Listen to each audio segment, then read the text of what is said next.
বিয়ে বাড়িতে এমন এক চিকেন খেয়েছিলাম যেটা আমার মুখে একদম লেগেছিল। ভেবেছিলাম যে এইভাবেই আমি একদিন চিকেন রান্না করব। তো আমি ওখান থেকে জিজ্ঞেস করেছিলাম যে কী কী দিয়ে এই চিকেনটা রান্না করা হয়। তো ওখান থেকে জানতে পারলাম দুটো স্পেশাল ইনগ্রিডিয়েন্টস আছে যেটা দিয়ে এটা রান্না করা হয়েছে।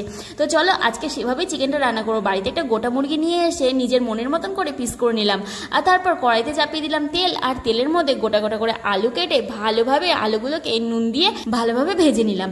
আজকে কেমন যে রান্নাটা হবে, আদৌ কি সেদিনকার মতন হবে কি না আমি এখনও জানি না, তবে আমি এটাকে রান্না আজকে করবই। তেলের মধ্যে পেঁয়াজ কুচি দিয়ে ভালোভাবে ভেজে নিলাম, দিয়ে দিলাম আদা রসুন বাটা আর সাথে টমেটো বাটা। এরপর ভালোভাবে একটু কষিয়ে নিলাম আর দিয়ে দিলাম 1 প্যাকেট মিট মশলা।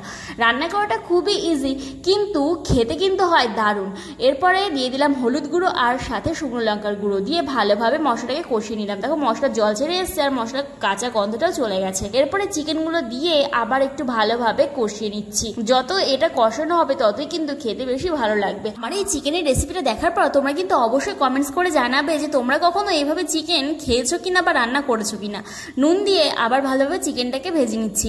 দেখো এখানে কষানোর সময় কতটা পরিমাণে তেল বেরিয়ে এসেছে। এবারে চিকেনটাকে একটু ঢেকে রেখে দিচ্ছি, আর এরপর এর থেকে যে জলটা বেরোবে সেটার মধ্যে আবার আমি চিকেনটাকে কষিয়ে নেব। আজকে আমার দুটো স্পেশাল মশলা দরকার, সেটা তোমাদেরকে বলেইছিলাম। তার মধ্যে একটা হলো পোস্ত, প্রায় 15 থেকে 20 গ্রাম পোস্ত আমি বেটে আলাদা করে রেখে দেবো। আর এদিকে আলু দিয়ে আবার মশলাটাকে কষাতে থাকলাম। আজকে জলের বদলে যেটা দেবো সেটা হচ্ছে দুধ।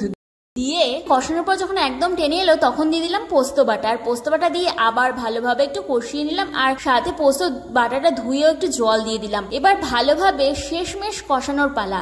এবারে ভালোভাবে পুরোটা কষিয়ে নিয়ে একটু চিনি ছড়িয়ে দিলাম ওপর থেকে, আর তারপর আবার একটু নাড়াচাড়া করে কষিয়ে নিয়ে দিয়ে দিলাম জল। আর এবারে এটাকে ভালোভাবে ফুটতে দেওয়ার পালা।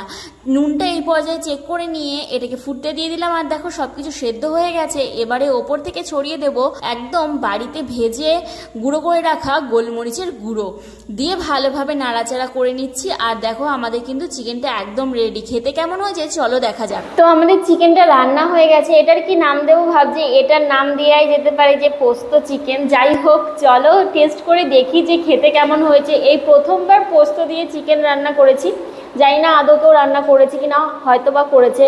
শুধু পোস্ত দিয়ে, তার সঙ্গে কাজু বাটা দিয়ে তো করেছি। এই দেখো একটু গ্রেভি নিয়ে নিই, আর গ্রেভিটা দেখতে পেলে একদম কিন্তু দেখতে হেভি লাগছে।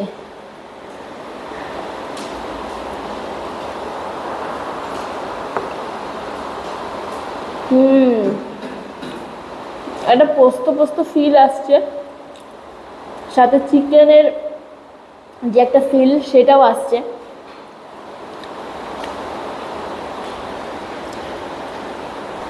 আলু নিয়ে নিই।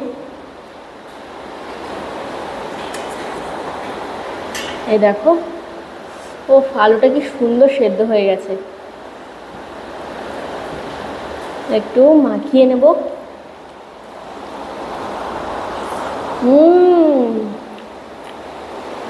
আর বাইরে হচ্ছে মুষলধারায় বৃষ্টি।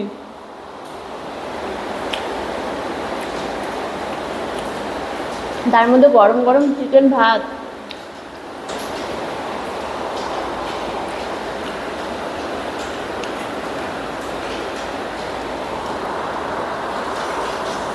ও হো হো, একদম জুসি আর সফট। আর ঝোল মাখিয়ে নিই।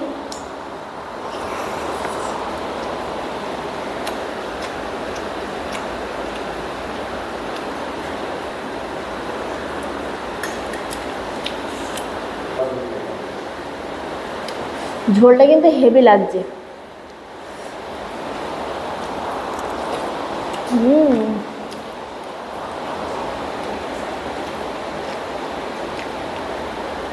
এখানে একটু মাংস দিয়ে, একটু আলু দিয়ে, আর একটু গ্রেভি দিয়ে মাখিয়ে, সত্যি বলছি মানে এইটার টেস্টটা একদম আলাদা। তোমরা একবার বাড়িতে রান্না করে আমাকে জানিও তোমাদের কেমন লাগলো।